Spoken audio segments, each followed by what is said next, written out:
Hi guys, welcome to my videos. So guys, WhatsApp has become a very common communication method nowadays. Along with email, phone, people do use WhatsApp. And Power Apps, the way they are gaining popularity, isn't it interesting to know how we can include WhatsApp link to contact? Because Power Apps, look, you can access through browser, mobile devices and all. And especially when you access it using your personal mobile devices, you have the WhatsApp option, right? Like you have WhatsApp installed in your phone. So when you click on it, and if you can contact directly from there, it's going to be very easy.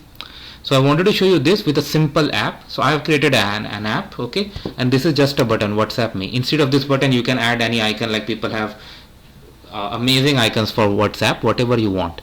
And you need to use this function launch https me slash your number. So your WhatsApp number, if it's like US Canada, put one in front and then the number, and then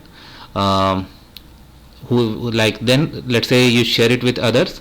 So whoever opens this app and click on this button will have, based on his device, I mean if he has WhatsApp installed, WhatsApp app will open and it will try to message this number. Even if this number is saved in their phone or not, still it will open.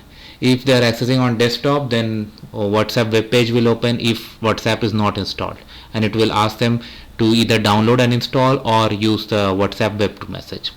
So from there you can proceed. So just make sure to change this number, rest is here for you. Thanks for watching this guys. I'll keep you guys updated. Thank you.